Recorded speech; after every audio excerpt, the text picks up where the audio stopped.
நமஸ்காரம். 1000 நாமங்கள் 1000 கதைகள் 418வது திருநாமம் சுதர்ஷனாய நமக. சிவதனுசை ராமன் முறித்த செய்தியை அயோத்தியில் உள்ள தசரதனுக்கு தூதர்கள் மூலம் சொல்லி அனுப்பினார் ஜனகர். சீதாராமர்களின் திருமணத்தை நிச்சயிப்பதற்காக தனது பரிவாரத்துடன் தசரதன் புறப்பட்டு மிதிலை தேசத்துக்கு வந்தார்.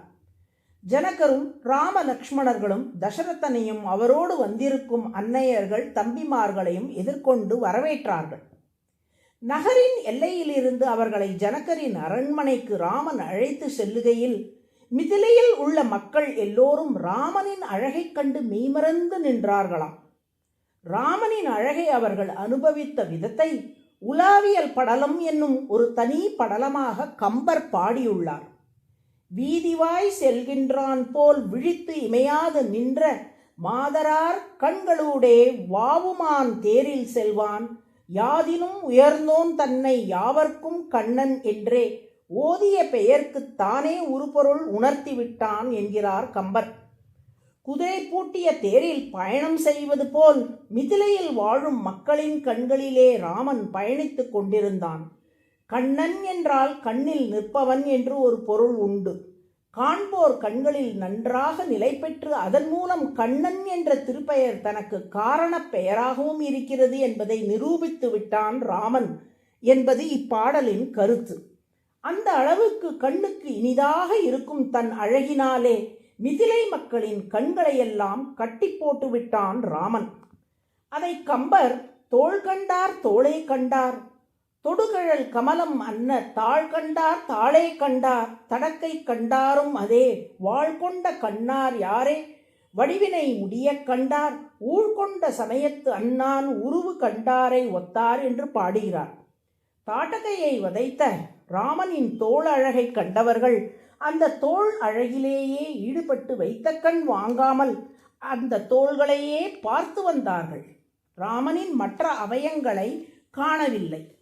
அகல்யாவின் சாபத்தை போக்கிய ராமனின் திருவடிகளின் அழகை கண்டவர்கள் அந்த திருவடிகளின் அழகிலேயே ஈடுபட்டு வைத்த கண் வாங்காமல் அத்திருவடிகளையே பார்த்து வந்தார்கள். மற்ற அவயங்களை காணவில்லை. சிவதனுசை முறித்த ராமனின் திருக்கரத்தின் அழகை கண்டவர்கள் அதே பார்த்தார்கள், மற்ற அங்கங்களை காணவில்லை. ஒருவேளை மிதிலை மக்களுக்கு பார்வையில் குறைபாடு உள்ளதோ, அதனால் தான் நீண்ட நேரம் பார்க்கிறார்களோ? இல்லை இல்லை, அவர்கள் வாழ் போல் கூர்மையான கண் கொண்டவர்கள்தான். ஆனால் ராமனின் ஒவ்வொரு அங்கமும் அத்தனை அழகாக இருப்பதால் வேறு அங்கத்தை நாடி அவர்களின் பார்வை செல்லவில்லை. முதலில் எந்த அங்கத்தை பார்த்தார்களோ அதே முடிவு வரை பார்த்தபடி உள்ளார்கள். இதற்கு ஓர் உவமை சொல்லுகிறார் கம்பர்.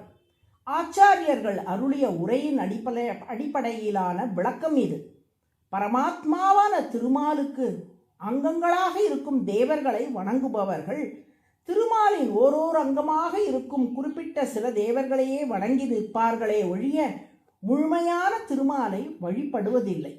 அதுபோல்தான் இங்கே ராமனின் குறிப்பிட்ட ஓரோர் அங்கங்களை மட்டுமே கண்டு அதில் மயங்கிய மிதிலை மக்கள் முழுமையாக ராமனின் திருமேனி அழகை காணவில்லை. இப்படி காண்போரின் கண்ணுக்கு இனிதாக இருக்கும் திருமேனி அழகோடு திகழ்வதால் ராமன் சுதர்ஷனக என்று அழைக்கப்படுகிறார். தர்ஷன என்றால் பார்வை, சுதர்ஷனக என்றால் பார்வைக்கு இனியவர் என்று பொருள். அதுவே சகஸ்ரநாமத்தின் 418வது திருநாமம்.